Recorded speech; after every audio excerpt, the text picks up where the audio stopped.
Aaron Judge hit home run number 56 and 57 last night as the Yankees beat the Red Sox in 10 innings.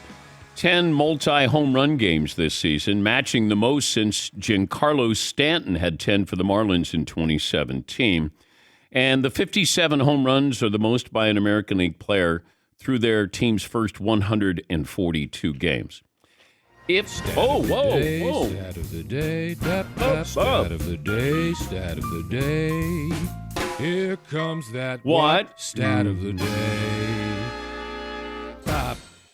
There's a lot of interesting articles, commentary about who would be the real home run champ. If Aaron Judge hit 62, would he be the real home run king?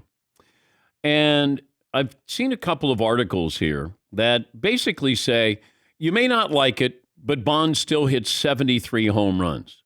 Was baseball testing the home runs that were hit when you had McGuire and Sosa and you had Bonds? Were they testing? Now everybody's supposed to be clean, that Aaron Judge would be the first clean home run champ. But if you look back at Babe Ruth, there was no integration. If you look back on Roger Maris, the American League played 162 games. The National League played 154.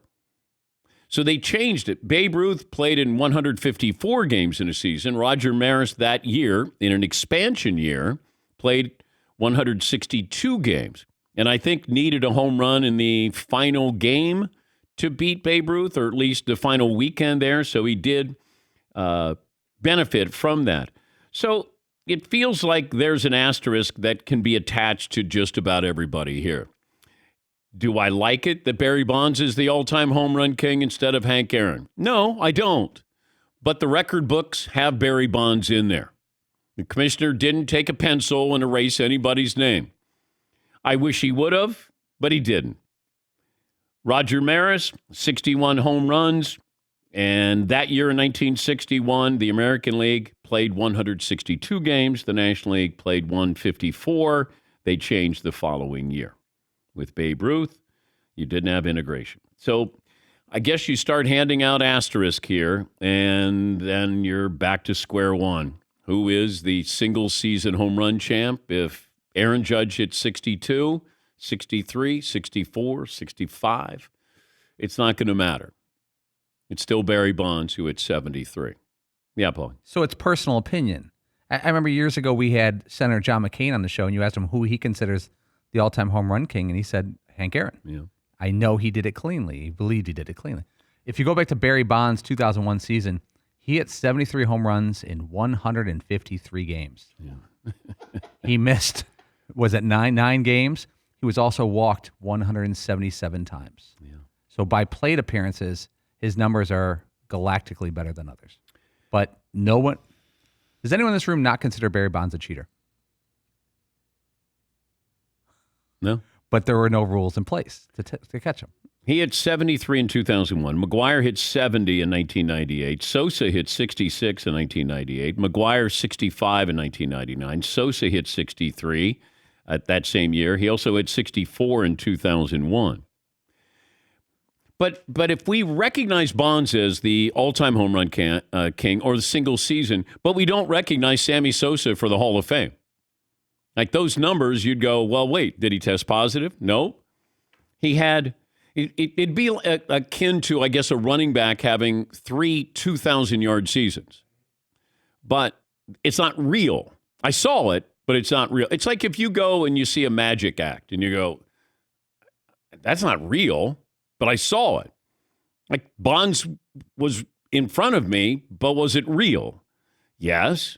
Do I like the fact that he cheated? No. But... And if baseball isn't going to police itself, I'm like, I don't want to be the lifeguard here. I mean, I've said what I've said about this, whether it's Pete Rose or Barry Bonds, Mark McGuire. But baseball benefited from all of this. Yes, Eden. There is a certain logic to the idea that, all right, yeah, people were on steroids, but you still had to go out and hit the home runs. And that's, even if you're on steroids, it's not that easy. There's probably a lot of people on steroids that didn't put up home run numbers like that. So there is something special about what Bonds and McGuire and Sosa did. He's the Lance Armstrong of baseball. Everybody was cheating in the Tour de France. Or if you weren't cheating, you weren't trying, because everybody, it felt like, were. And Lance said that. Like, if you're not cheating, then go home. He cheated, and you saw how well he could do when he cheated if everybody else was cheating. And I'll go back to the story that I was told that Bonds told a couple of baseball players, this is BS, that McGuire and Sosa are being viewed as the best players in baseball. And this was the summer of McGuire and Sosa. And from what I was told, Bonds said to the baseball players, you watch what I can do. And Bonds went out and changed baseball. Yes, he. It almost feels like with the Lance Armstrong thing, people aren't really that upset that he cheated to win all those Tour de France's. They're mad that the way the lengths he went to cover it up and how rotten he was. That's the part of the story to me that's the worst part. Well, you had the French who were not going to let Lance Armstrong get away with cheating. And they're the ones that never let this go. I remember saying to somebody about, hey, what about Lance Armstrong Sportsman of the Year? Because I was involved with Sports Illustrated and involved with handing out the award, hosting the event. And I said, are we missing out on Lance Armstrong? And I had somebody of prominence say, no, he's not going to win a Sportsman of the Year award. And I went, oh. But I thought he did. I'm almost sure he did. Yeah. And then I thought, okay, well, maybe, can he win it again? No. And I went, okay. Yes, Paul. Well, Lance Armstrong is like Robin Hood. And he also was a bicyclist. Like in America, we're like, ooh, we don't worry about bicycling records. No offense, but it's not a sport that most Americans care about. Lance Armstrong made us care about it. And also with Livestrong is almost like, even when he got busted, even when he admitted everything he did, it's like, well, but look at all the good work he did. So there's not a ton of anger around him. And I thought that might be enough, that because he had Livestrong. And I mean, he did wonderful work for them. He raised a lot of money. He helped a lot of people. But I think his approach to saying that everybody was wrong and he was right and he didn't cheat, and he really hurt people. So as much as he helped me, I mean, Bonds didn't hurt other people except for his trainer, that his trainer went to prison. Why are you in prison? I don't know.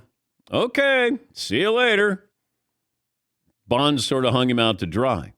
Yes, Todd. I'm looking at December 16th, 2002, Lance Armstrong, SI Sportsman of the Year. Yeah. On the cover. Yeah. Yeah, Paulie. How can Barry Bonds be considered the all-time home run king for the single season, but not be in the Hall of Fame? Because you're dinging him, because that means, because if his home run record is clean and in the record books with baseball, then by default you should vote for him to be in the Hall of Fame. You can't pick one or the other. You can't consider him a cheater here with the Hall of Fame not letting him in, but not consider him a cheater for the record books. That doesn't match. I'm cool with either one, but it's almost like pick a side. Do you think there's a display for his home run season in the Hall of Fame? Not him, but the season and memorabilia around it. I would say yes. Well, it's the history of baseball. It's a museum. There's a lot of things in a museum that you don't like. It made it depict slavery. It could depict, a total dictator, but a museum. That's what baseball is. It's the history of the game. And part of the history of the game was Barry Bonds and McGuire and Sosa. Yes, Todd? Do you put up like a little mini locker with Andrew Steen dion on it, like on the side there behind the glass, just to give them the whole look of like a diorama? Put a GNC sponsorship around. You could. I mean, if you want to show what it is and that McGuire had it in his locker, I mean, I don't, it's a museum. It's for the fans. Do you want to tell the history? Like Pete Rose. Pete's probably got as much memorabilia in the Hall of Fame as anybody, but he's not in the Hall of Fame, and he's not going to go. People probably have less of a problem with the steroids than what Pete did, because Pete was manipulating the outcome of a game. Now, you can say, well, wasn't Bonds manipulating, or McGuire or Sosa? See, it gets tricky. But Pete was actually betting on games. And even when you say, well, he's betting on his team, well, he could manipulate a lineup even if he's betting on his team to win. And there's certain pitchers that he wouldn't bet on who were on his own staff. Or you might put your relief, John Franco. John, I need you to go out there and close. I mean, maybe he had just pitched, 2 previous games. So there's so much. I mean, this is unfortunate, but this is baseball. This is baseball's history. And I think because of that, we look at Aaron Judge and go, Or we look at Albert Pujols and go, I mean, Max Kellerman on ESPN certainly inferred that he was artificially helped. But he said, hey, I want what he's having. Well, I think he issued an apology, and rightfully so. It's because baseball made us suspicious of everything we saw. And that's unfortunate because there are real things that are happening right in front of us. But because of what happened before, you watch and you go, I don't know. Too good to be true. It's like Roger Clemens. When people said, no, he's not on performance-enhancing drugs. And I go, I think he is. He found the Fountain of Youth in Toronto. He backed into it. And then he went, ouch, because it was a needle. But, the Red Sox gave up on Rocket. And then he got better and better and better. And then, Bonds, we thought was going to fade from the game, still be one of the great players. And then he got better and better and bigger and bigger. Sami Sosa was an average player. In his 20s, I mean, he was very thin. I think his first home run came off Roger Clemens. Does that sound right? When he was with, Sammy was with the White Sox? Yeah, either the White Sox or the Texas Rangers, yeah. Oh, okay.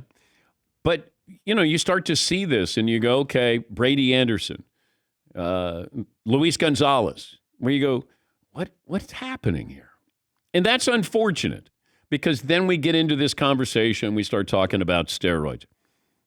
Hey, you love Hank Aaron, but didn't he take amphetamines? I don't know, but everybody back then, it felt like you were taking greenies. Okay, is that performance enhanced? Yes, I know, it is. It's tricky. You go down this road, and it takes over. And I don't want it to because then we don't celebrate the game. Aaron Judge should be celebrated. Albert Pujols should be celebrated. We're conditioned to question now. You got guys in the NFL, performance enhancing. We don't question anything because none of those numbers are treasures. None of those numbers mean anything to us where we grew up and you're like, God, I knew that batting average, how many RBIs or how many home runs, how many wins, how many complete games. It didn't matter. Nothing in the NFL. There's not one stat where you go, wow, like Emmett's rushing record. Okay. If somebody breaks it, I mean, I'd be shocked because trying to stay around and get that many attempts. But still, like Frank Gore, nobody questions anything. It's like, man, he's got a lot of yards there. So, and I'm not saying, anything nefarious was going on with Frank Gore. It's just we kind of just accept NFL numbers. The NBA, people thought I was crazy. This is probably 15 years ago. I go, guys use performance-enhancing drugs in the NBA. I don't know how many, but they do. And golf. People are like, yeah, you can't use it in. I go, why would you not be able to use it in golf? If you can use it in cycling, you can use it in tennis, you can use it in football. They're not all made, that you're not going to look like a gorilla. You're not going to look like a monster here. The different things that you use. Lance Armstrong, he was, that was blood doping. Yes, Paul. Remember he told us stories about the freezer and he wouldn't let people in the freezer because like every town he'd be in an apartment and he'd be like, don't use the freezer. Yeah, somebody go in and get tomato juice and all of a sudden they're drinking his blood. That's not true. That didn't happen. That is not true. That did not happen. I'm going to guess that nobody went in there and went, I could use some tomato juice here. Remember we did Fans versus Fritzy mock headlines on Lance Armstrong? Wasn't it like American Cyclo or something like that? I love that one. Something or other. That's a good one. But you go down this road, and I don't know if it's worthy of a poll question. Will you consider Aaron Judge the single-season home run king? I mean, we can ask it. So do you want to say at what number do you consider him the home run king? I think if he hits 62 home runs, then you ask that question. So it's either 62 or 74? Well, if he gets to 74, then I have no problem saying you're the single season. But he's not going to get there. Not going to get there. Not with that attitude. No. Better than that. Yeah.